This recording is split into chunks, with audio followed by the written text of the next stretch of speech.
माध्यमिक परीक्षा 2022 विषय सामाजिक विज्ञान कक्षा 10 अध्याय 2 भारत में राष्ट्रवाद इम्पोर्टेंट क्वेश्चन पार्ट 2 पर चर्चा करेंगे।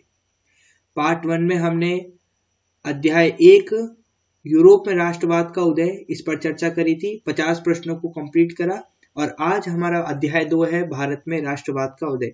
अगर आपने पिछले वाली वीडियो नहीं देखी है तो डिस्क्रिप्शन बॉक्स में प्लेलिस्ट का लिंक दे रखा है, आप उस पर क्लिक करके पहले वाली वीडियो देख सकते हैं।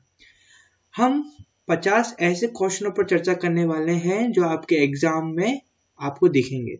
बोर्ड एग्जाम के प्रश्न पत्र पर आपको इन्हीं में से क्वेश्चन आपको दिखेंगे, तो उन्हीं पर अपन चर्चा करने वाले हैं। अति लघुतात्मक प्रश्न आज की वीडियो में हम 50 अति लघुतात्मक प्रश्नों पर चर्चा करेंगे जो अति महत्वपूर्ण होंगे। क्वेश्चन नंबर पहला है, कांग्रेस द्वारा असहयोग कार्यक्रम कब अपनाया गया था?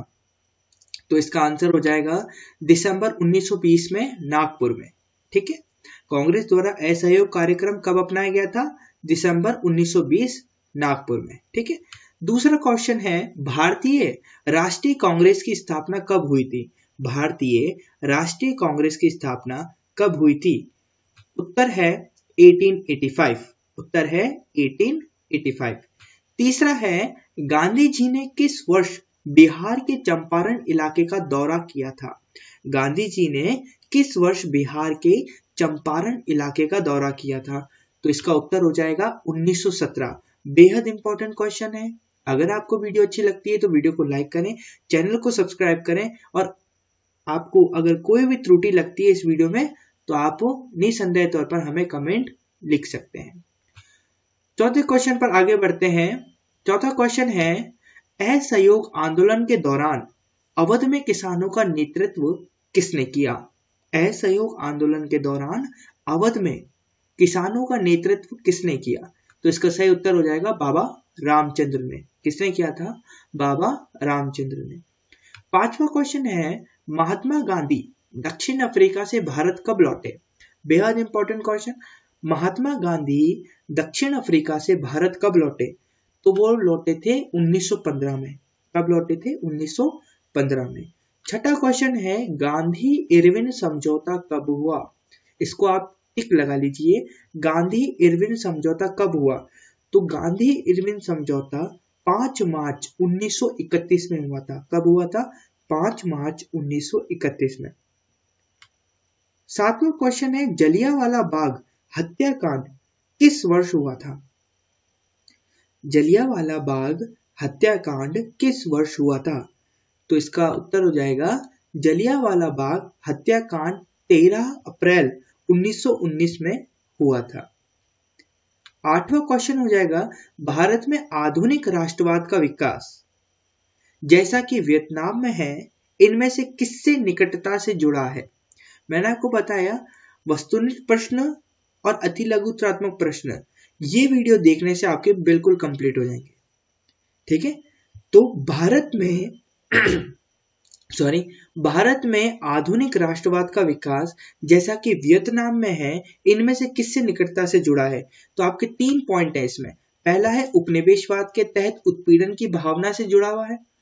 एक उपनिवेशवाद विरोधी आंदोलन है, उपनिवेशवाद के खिलाफ उनके संघर्ष में एकता की खोज है। ये 3 उत्तर आपके एक प्रश्न के हैं। ये उत्तर हैं, ऑप्शन नहीं है आपके, ये उत्तर हैं।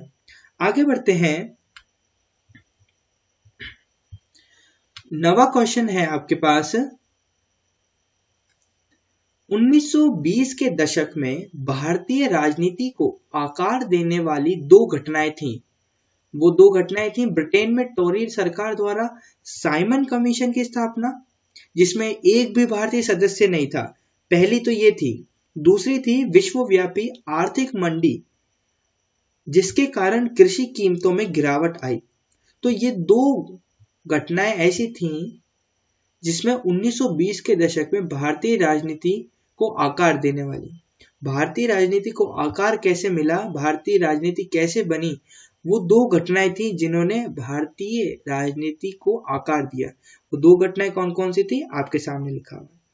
10वां क्वेश्चन है, व्यावसायिक समूहों और उद्योगपतियों ने सविनय अवज्ञा आंदोलन के लिए उत्साह खो दिया क्योंकि हिंसक गतिविधियों के प्रसार ने उन्हें व्यापार के लंबे समय तक व्यवधान के बारे में चिंतित किया और गोलमेज सम्मेलन की विफलता ने उन्हें भयभीत कर दिया।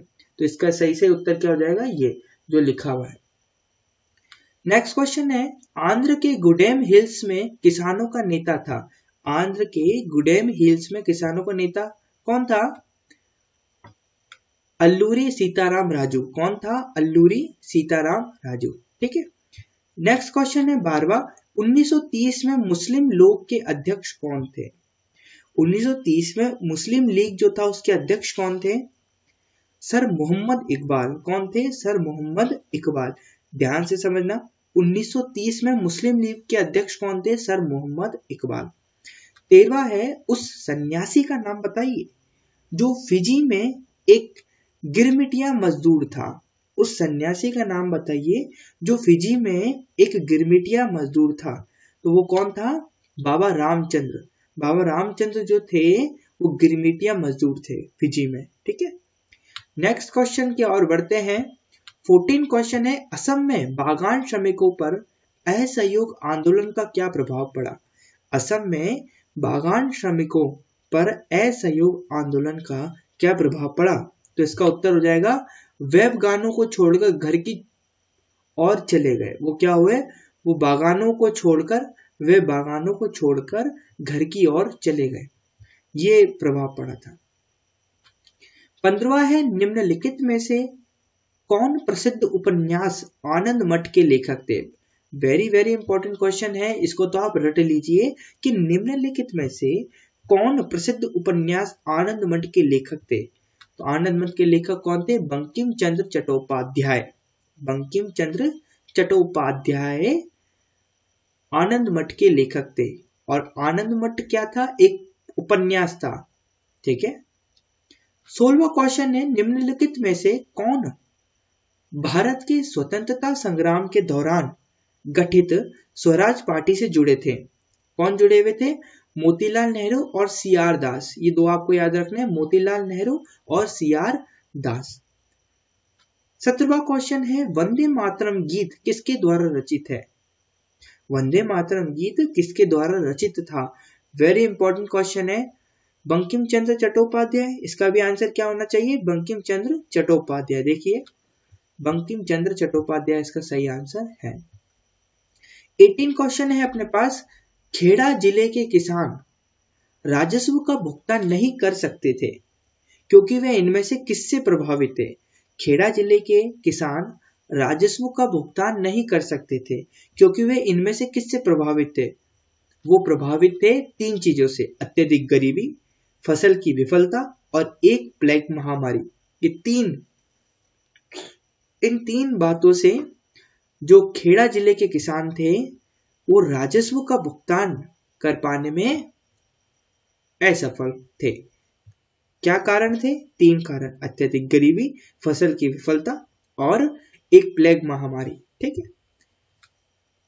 नेक्स्ट क्वेश्चन है 19वां क्वेश्चन है आपके पास कि असहयोग की अवधारणा को इनमें से किनके माध्यम से एक आंदोलन में बदल दिया गया? असहयोग की अवधारणा को जो गांधी जी ने चलाया था, याद है सबको? असहयोग की अवधारणा को इनमें से किनके माध्यम से एक आंदोलन में बदल दिया गया? तो वो क्या था? सरकार द्वारा सम्मानित उपाधियों का आत्मसमर्पण। सरकार द्वारा सम्मानित उपाधियों का आत्मसमर्पण, ये था। ठीक है, इसका राइट आंसर। 20वां क्वेश्चन है, पहला तो था सरकार द्वारा सम्मानित उपाधियों का आत्मसमर्पण, दूसरा था विदेशी वस्तुओं और स्कूलों का बहिष्कार, और तीसरा था सिविल सेवाओं, सेना, पुलिस, अदालतों और विधान परिषदों का बहिष्कार।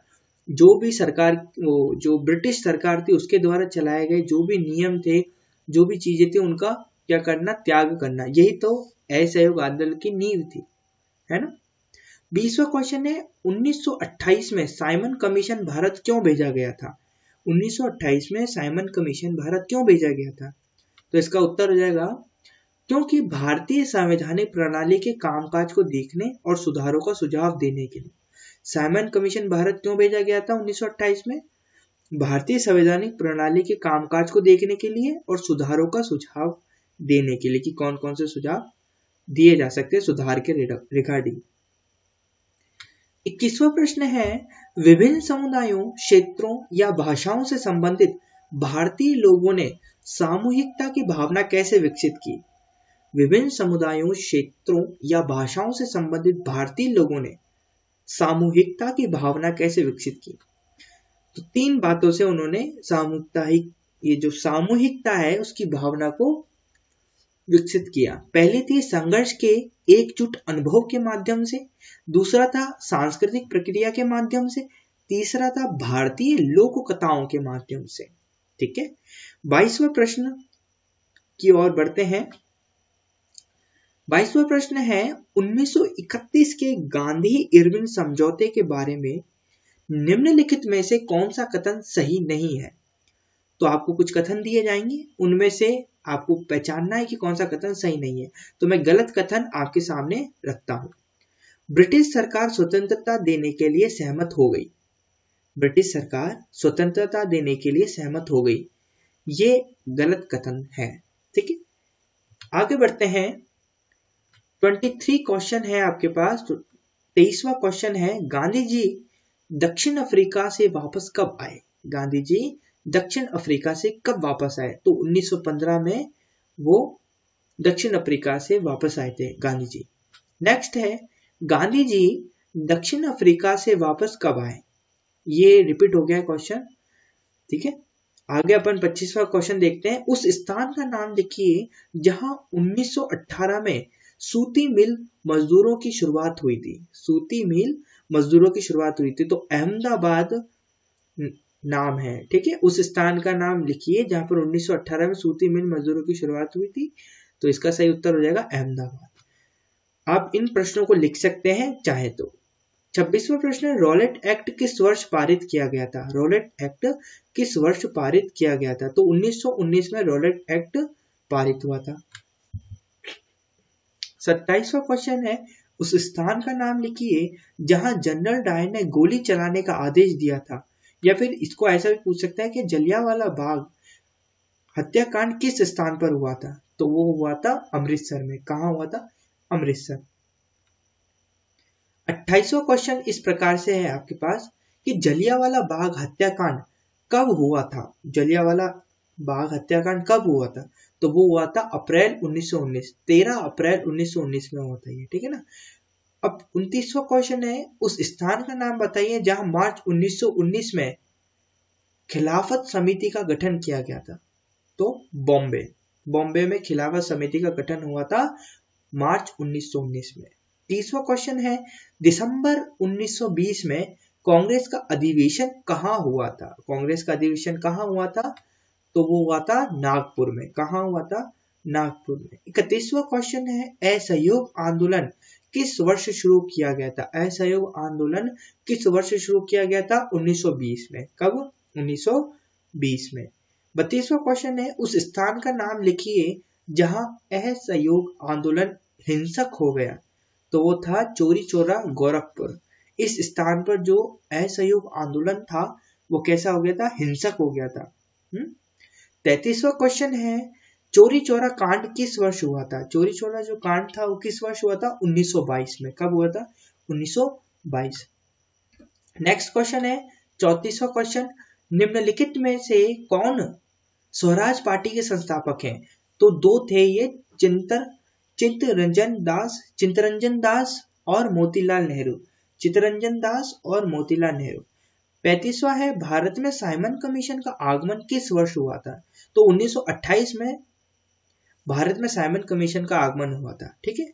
36वां है, पूर्ण स्वराज की मांग कहाँ की गई थी? पूर्ण स्वराज की मांग कहाँ की गई थी? लाहौर में। कहाँ की गई थी? लाहौर में। 37वां है, पूर्ण स्वराज की मांग किस वर्ष की गई थी? देखिए कहाँ की गई थी? लाहौर में। कब की गई थी? 1929 में। ठीक है। 38वां क्वेश्चन है, उस स्थान का नाम लिखिए जहां गांधी जी ने नमक कानून का उल्लंघन किया था। तो सबको पता होना चाहिए दांडी, है ना। दांडी वो स्थान था जहां पर उन्होंने नमक कानून का उल्लंघन किया। 29वां क्वेश्चन है, गांधी इरविन समझौते पर किस वर्ष हस्ताक्षर किए गए थे? गांधी इरविन समझौते पर किस वर्ष हस्ताक्षर किए गए थे? 5 मार्च 1931 में। ठीक है, आगे बढ़ते हैं। 40वां क्वेश्चन आपके पास है कि उस स्थान का नाम लिखिए जहां सितंबर 1932 में पूना समझौता हुआ था। कौन सा समझौता हुआ था? पूना समझौता। तो यरवदा जेल में पूना समझौता हुआ था। कब हुआ था? सितंबर 1932 में। ठीक है, 41वां क्वेश्चन है, हिंदू स्वराज पुस्तक के लेखक कौन है? यह आपसे पुस्तक दे दिया जाएगा, पुस्तक का नाम दे दिया जाएगा और लेखक आपसे पूछ लिया जाएगा। तो बताइए हिंदू स्वराज पुस्तक के लेखक कौन है? गांधी जी। नेक्स्ट है, सितंबर 1920 में कांग्रेस का अधिवेशन कहाँ हुआ था? अभी हमने देखा था कब हुआ था, अब कहाँ हुआ था। तो इसका उत्तर हो जाएगा कलकत्ता। कहाँ हुआ था? कलकत्ता। 43वां क्वेश्चन है, पंडित जवाहरलाल नेहरू ने जून 1920 में निम्नलिखित में से किस स्थान पर बताया था? तो वो बताया था इलाहाबाद में। किसमें बताया था? इलाहाबाद। 44वां क्वेश्चन है, निम्नलिखित में से कौन सा स्थान है जहां पुलिस ने 6 जनवरी 1921 को किसानों पर गोलियां चलाई? तो वो था रायबरेली। कौन सा था? रायबरेली वो स्थान था जहां पर पुलिस ने 6 जनवरी 1921 को किसानों पर गोलियां चला दी थी। ठीक है, नेक्स्ट क्वेश्चन है आपके पास 45वां क्वेश्चन है, रंपा विद्रोह कब हुआ? रंपा विद्रोह कब हुआ? तो 1916 में रंपा विद्रोह हुआ था। 46वां क्वेश्चन है, असहयोग आंदोलन का प्रस्ताव कांग्रेस के किस अधिवेशन में पारित हुआ? तो सितंबर 1920 कलकत्ता में असहयोग आंदोलन का प्रस्ताव पारित हुआ था। 47वां क्वेश्चन है, पूर्ण स्वराज की मांग का प्रस्ताव कांग्रेस के किस वार्षिक अधिवेशन में पारित हुआ? किस वार्षिक अधिवेशन में पारित हुआ? तो यह हो सकता है 1929 लाहौर। ठीक है, 48वां क्वेश्चन है, वल्लभ भाई पटेल को सरदार की उपाधि किस किसान आंदोलन के दौरान दी गई? वेरी इंपॉर्टेंट क्वेश्चन है। और हमारे वल्लभ भाई पटेल जो आयरन मैन की उपाधि है जिनके पास, वो लिख रखा है वल्लभ भाई पटेल को सरदार की उपाधि किस किसान आंदोलन के दौरान दी गई थी? तो वो दी गई थी बारदौली। बारदौली किसान आंदोलन के दौरान वल्लभ भाई पटेल को सरदार की उपाधि दी गई थी। किसके? बारदौली, ध्यान रख लेना। 49वां क्वेश्चन है, राष्ट्रीय स्वयं सेवक संघ की स्थापना कब और किसने की? क्या बोल रहे हैं हम? राष्ट्रीय स्वयं सेवक संघ की स्थापना कब और किसने करी? कब? तो 1925। किसने? केबी हेडगेवार। किसने की थी? 1925 में केबी हेडगेवार ने राष्ट्रीय स्वयं सेवक संघ की स्थापना की थी। आज की वीडियो का अंतिम प्रश्न 50वां प्रश्न इस प्रकार है कि जलियांवाला बाग हत्याकांड कब हुआ था? कि जलियांवाला बाग हत्याकांड कब हुआ था? तो जलियांवाला बाग हत्याकांड हुआ था आपके 13 अप्रैल 1919 को। कब हुआ था? 13 अप्रैल 1919 को। तो आज की वीडियो का समापन यही करते हैं। एक बार जान लेते हैं समरी में अपन ने क्या पढ़ा। आज की वीडियो में हमने क्या सीखा? आज की वीडियो में हमने देखा, समरी में देखते हैं कि माध्यमिक परीक्षा 2022 विषय सामाजिक विज्ञान कक्षा 10 अध्याय 2 भारत में राष्ट्रवाद इंपॉर्टेंट क्वेश्चन पार्ट 2 को हमने समापन करा। अति लघुत्तरात्मक प्रश्नों पर इस आज की चर्चा हुई थी और आज की चर्चा को यहीं विराम देते हुए आगे वाली जो वीडियो होगी वो होगी भूमंडलीकृत विश्व का बनना। इससे संबंधित प्रश्नों पर आएगा वीडियो। तो आज की वीडियो अगर आपको पसंद आई हो तो वीडियो को लाइक करें, चैनल को सब्सक्राइब करें। धन्यवाद। God bless you. जय हिंद, जय भारत।